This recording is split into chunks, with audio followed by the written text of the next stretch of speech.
Sepertinya kamu mutar, bro. Sudah saya jawab di atas. Allah menjelma menjadi manusia itu supaya manusia bisa mengenal Allah, satu, dan Allah itu benar-benar wujud, dua. Karena hanya dengan jelmaan Allah menjadi manusia, maka manusia bisa mengenal Allah, dan manusia juga bisa mengetahui bahwa Allah itu benar-benar wujud. Itu ayatnya.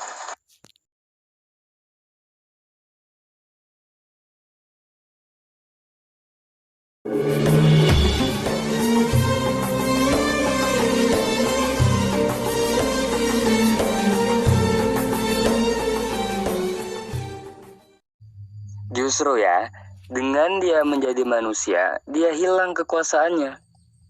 Dengan dia berubah wujud menjadi manusia, dia hilang kekuasaannya. Contoh, dia nggak tahu kapan pohon buah ara itu, kapan musim pohon buah ara itu berbuah. Contoh itu, dia nggak tahu kalau pohon ara itu berbuah atau tidak. Contoh kedua, dia nggak tahu hari kiamat itu kapan. Contoh ketiga, dia ngomong kalau aku nggak bisa berbuat apa-apa. Nah, dengan jadi manusia itu, Tuhan menjadi manusia itu hilang kekuasaannya. Bukan dia menjadi lebih besar, malahan hilang kekuasaannya.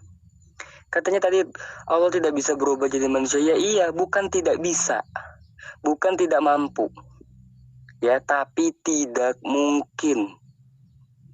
Ya karena kan Allah berkata, aku nggak seperti ciptaanku. Ya kalau mereka Jibril ya bisa, wajar. Karena kan apa yang dilakukan oleh Jibril itu kan kuasanya kan atas nama Allah, bukan karena dia sendiri. Itu. Jadi nggak ada hebatnya, ya hebatnya Allah. Jibril itu diciptakan, sedangkan Allah tidak diciptakan. Gitu.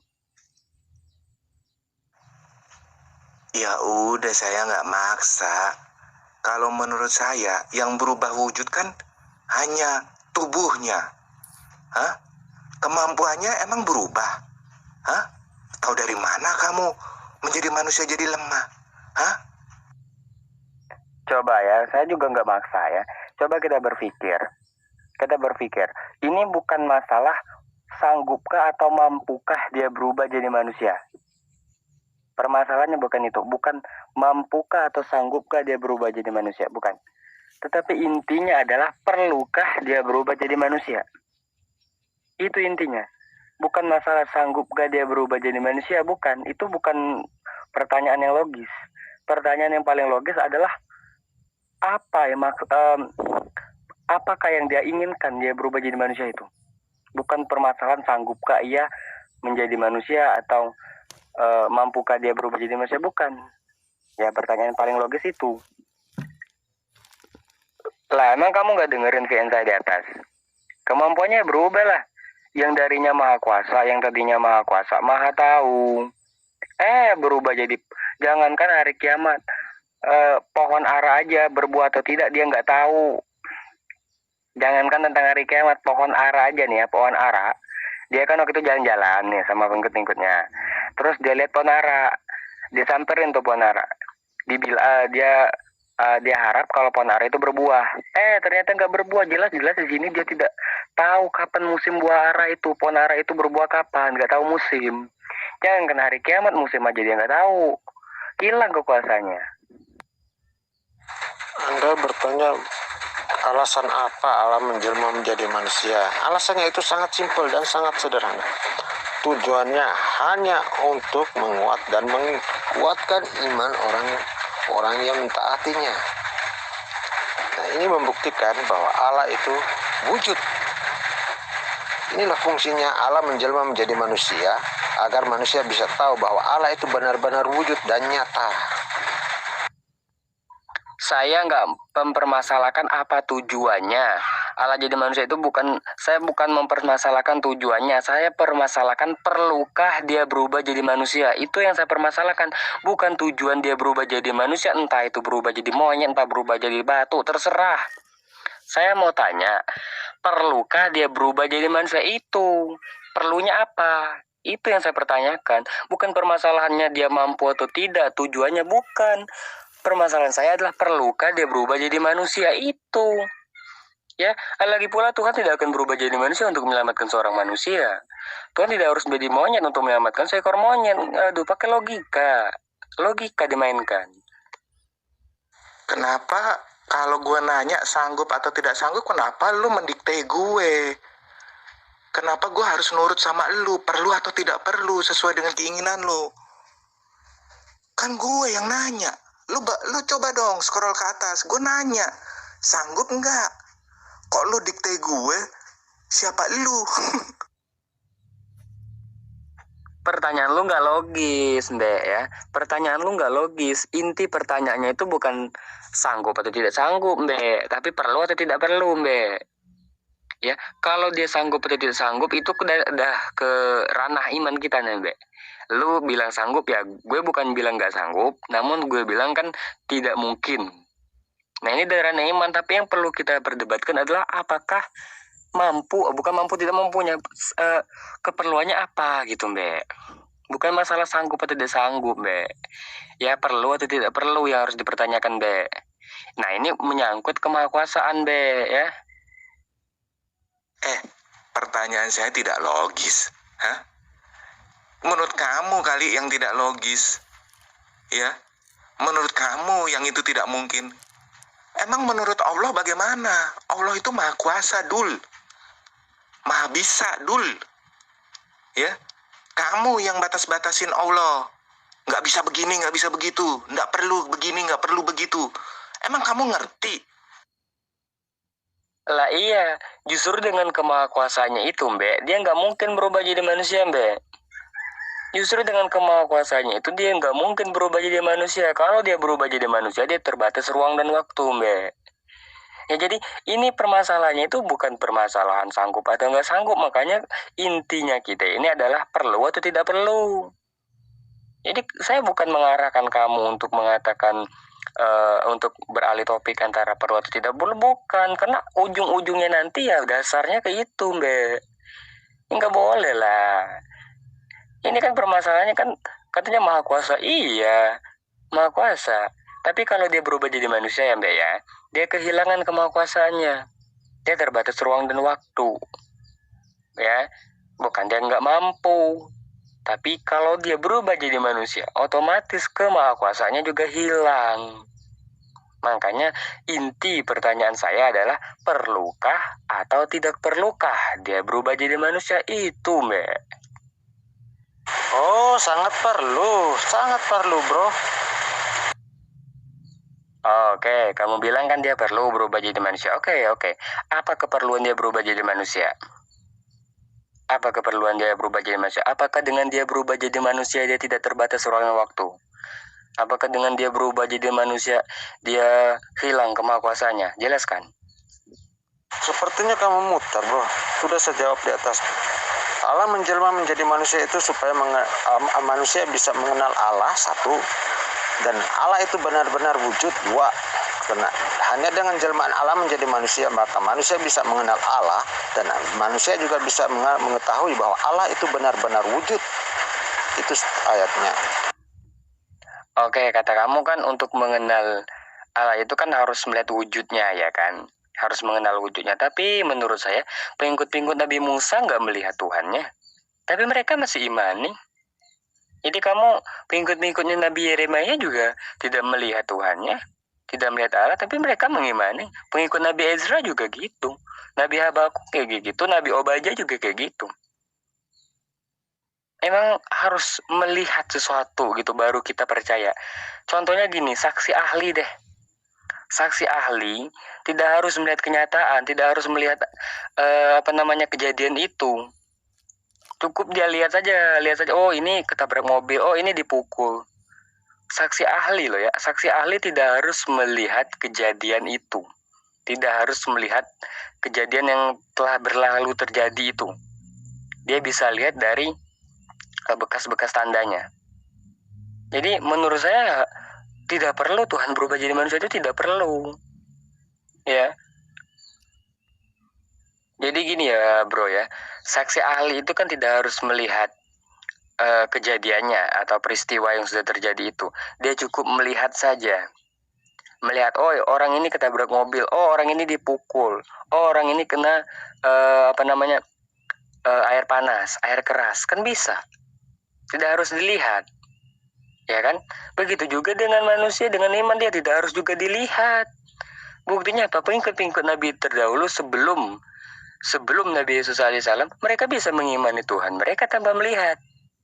Jadi ini bukan permasalahan sanggup atau tidak sanggup seperti yang sudah saya bahas sama teman kamu di atas tadi. Ini bukan permasalahan sanggup atau tidak sanggup, tetapi perlu atau tidak perlu gitu. Betul, itu sebagai pandangan kamu. Tetapi manusia ini sulit untuk mempercayai kewujudan Allah itu. Allah menjelma menjadi manusia saja dibantah, apalagi kita bisa meyakini bahwa Allah itu benar-benar wujud, sedangkan kita tidak pernah melihat Allah. Nah, apakah Allah itu mitos? Sedangkan tidak ada bukti bahwa Allah itu wujud. Nah, hanya dengan cara Allah menjelma menjadi manusia, maka kita tahu bahwa Allah itu benar-benar wujud. Simple. Nah, itulah ketidakmahakuasaan dia. Jangan dia berubah jadi manusia itu dia hilang kemahakuasaan. Katanya dengan dia berubah jadi manusia dia memperlihatkan eksistensinya. Enggak. Pengikut-pengikut Nabi terdahulu ya enggak, tanpa melihat pun dia masih percaya. Katanya tanpa melihat itu mitos. Hei, jangan lupa angin juga nggak bisa dilihat. Apakah angin itu mitos? Hah? Oksigen juga nggak bisa dilihat. Apa oksigen itu mitos? Udara juga nggak bisa dilihat. Apa udara itu mitos? Berpikir sebelum kita ngomong itu berpikir dulu. Ya, bukan dia permasalahan dia sanggup atau tidak sanggup. Permasalahannya perlu atau tidak perlu. Ya, bukan dengan dia berubah jadi manusia dia kehilangan eksistensinya sebagai Tuhan, enggak. Dia masih tetap dipercayai. Walaupun tidak melihat wujudnya secara langsung, tapi kita bisa melihat wujud ciptaannya. Makanya saya sudah bilang di atas tadi kan, dengan dia berubah jadi manusia, dia kehilangan kemahakuasaan dia. Ya.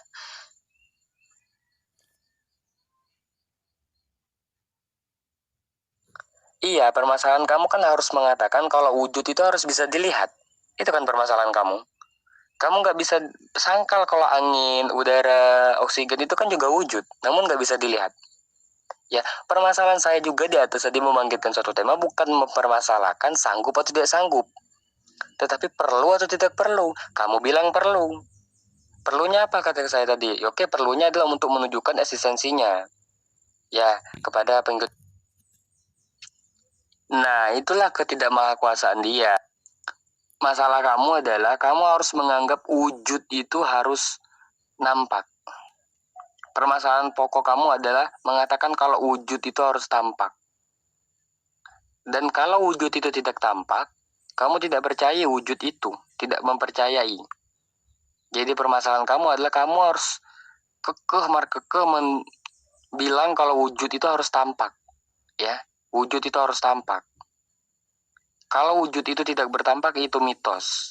Tapi terbukti sendiri, terbantahkan sendiri dengan udara, dengan angin, dengan oksigen. Itu juga wujud. Namun mereka nggak tampak. Bagaimana cara kita merasakan dia? Mengetahui kalau dia itu ada. Ya dengan cara kita kipas-kipas, ada oksigennya. Dengan cara kita bernafas, ada oksigennya. Dengan daun-daun yang diterpa angin, angin itu ada. Jadi wujud itu juga nggak harus dilihat wujudnya, tapi kita bisa lihat bagaimana wujud ini menunjukkan eksistensinya gitu. Bukannya wujud itu harus tampak terus. Apa yang mitos? Buktinya kita ini manusia, Nabi juga manusia. Ini hal biasa, hal lumrah manusia. Tetapi hal yang tidak lumrah dan tidak masuk akal adalah Allah itu menjelma menjadi manusia. Adakah ini kau bilang tidak logik? Mana lebih logik? Allah menjelma menjadi manusia pun atau Allah malah bersekongkol dengan setan iblis menyesatkan manusia? Ini yang tidak logik namanya. Allah menjelma manusia dalam tujuan untuk manusia bisa mengimani kepada Allah bahwa Allah itu benar-benar wujud.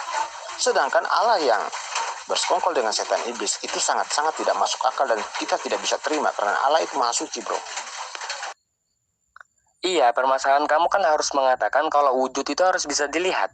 Itu kan permasalahan kamu. Kamu nggak bisa sangkal kalau angin, udara, oksigen itu kan juga wujud, namun nggak bisa dilihat. Ya, permasalahan saya juga di atas tadi membangkitkan suatu tema bukan mempermasalahkan sanggup atau tidak sanggup, tetapi perlu atau tidak perlu. Kamu bilang perlu. Perlunya apa kata saya tadi? Oke, perlunya adalah untuk menunjukkan eksistensinya. Ya, kepada pengikut-pengikutnya, kita harus sebelum dia berubah jadi manusia pun dia sudah eksistensinya sudah bisa dilihat, sudah bisa dirasakan oleh nabi-nabi terdahulu. Tanpa dia berubah jadi manusia pun eksistensinya sejak dulu ya memang ada. Tapi kamu kekemar-keke bilang wujud itu harus bisa dilihat. Kita tidak bisa lupa, tidak boleh menafik angin, udara, oksigen itu juga wujud, namun mereka nggak bisa kita lihat, namun kita bisa rasakan. Saya tidak permasalahkan tentang ayat ini. Tentang wujud itu wajib, fakta. Sedangkan Allah pernah menjelma menjadi manusia saja, manusia tidak pernah percaya hal itu pernah terjadi. Apalagi kita tidak pernah melihat Allah sama sekali. Ini adalah pemahaman yang konyol. Allah itu wujud karena dia pernah menjelma menjadi manusia, dan manusia telah percaya bahwa Allah itu benar-benar wujud. Jika Allah tanpa jelmaan berarti sama saja kekonyolan kita tidak pernah menganggap Allah itu wujud, karena kita tidak pernah melihat bukti-bukti yang nyata. Hanya mengklaim bahwa bumi dan jagat raya ini adalah ciptaan Allah, tapi Allah kita tidak pernah melihat. Nah, itu masalahnya. Pemahaman siapa yang konyol?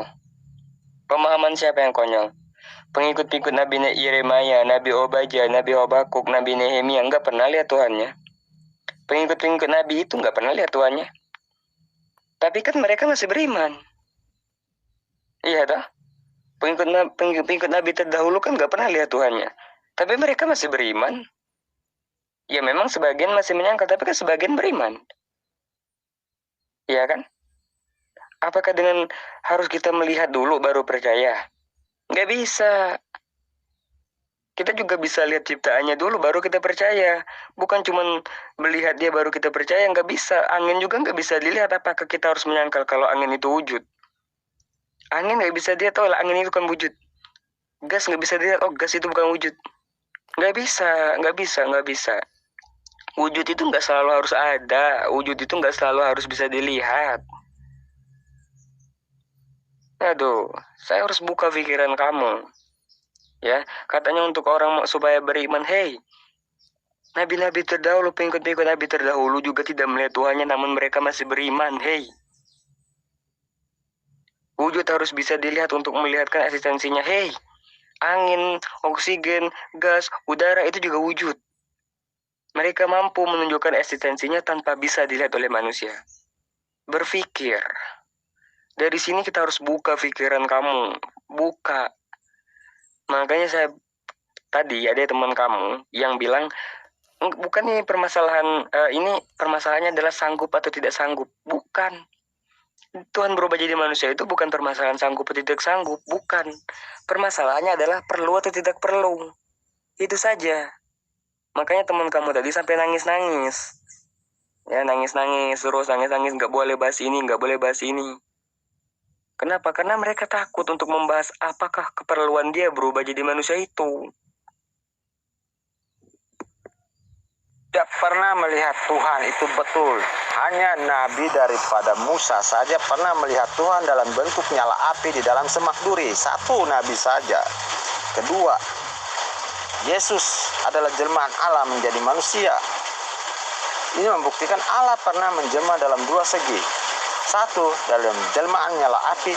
Dua, menjelma menjadi manusia langsung setara dengan manusia. Yang konyol itu Anda membantah klaim Allah menjelma menjadi manusia tetapi mengimani Allah bersekongkol dengan setan iblis dalam surah 182. Nah, kamu kan mengakui sendiri kalau pengikut-pengikut Nabi terdahulu tidak pernah melihat Tuhannya. Tapi mereka masih beriman nggak? Masih percaya nggak? Masih kok. Sebagian masih percaya. Sebagian lagi memang masih tidak percaya, tapi sebagian lagi masih percaya. Apakah dengan dia tidak melihat Tuhannya dia tidak beriman? Semuanya tidak beriman? Enggak. Ya, dengan dia tidak melihat Tuhannya, semua nabi-nabi, semua pengikut-pengikut para nabi itu tidak menerima nabinya? Enggak. Enggak bisa, ya. Iman itu tidak harus melihat. Iya, memang cuma nabi yang bisa melihat dia. Itu pun kalau diberikan kekuasaan, diberikan mujizat seperti Nabi Musa, ya kan. Tapi kan pengikut-pengikutnya nggak lihat. Namun pengikut-pengikut Nabi Musa masih banyak yang beriman. Jadi ini membuktikan ya, kalau dia walaupun tidak berubah jadi manusia, masih tetap ada sebagian orang mengimaninya. Lagi pula, Kalau dia berubah jadi manusia, dia terbatas ruang dan waktu. Ya, terbatas ruang dan waktu. Jangankan hari kiamat, musim buah aja dia nggak tahu. Jangankan hari kiamat, nggak usah pikirin hari kiamat. Musim berbuah aja dia nggak tahu. Jadi makanya ya, perlu bukan masalah sanggup atau tidak sanggup dia berubah jadi manusia, tetapi yang harus kita lingkari adalah perlukah atau tidak perlukah. Ya, jadi walaupun kita membuktikan, walaupun dia tidak berubah jadi manusia, namun nabi-nabi terdahulu masih menganggap dia, masih mempercayai dia, masih beriman kepada dia. Walaupun sebelum dia berubah jadi manusia katamu. Dan Yesus adalah jelmaan, nggak bisa mana ada jelmaan. Nggak ada jelmaan, dia mengaku sebagai utusan tok di situ. Mengaku sebagai utusan tok. Di dalam Yohanes 17 ayat yang ke-8, sebab segala firman yang telah kau berikan kepadaku telah kuberikan kepada mereka, telah kusampaikan kepada mereka, dan mereka mengetahui benar kalau aku datang daripadamu, dan mereka mengetahui kalau engkau yang telah mengutus aku. Tok sampai di situ.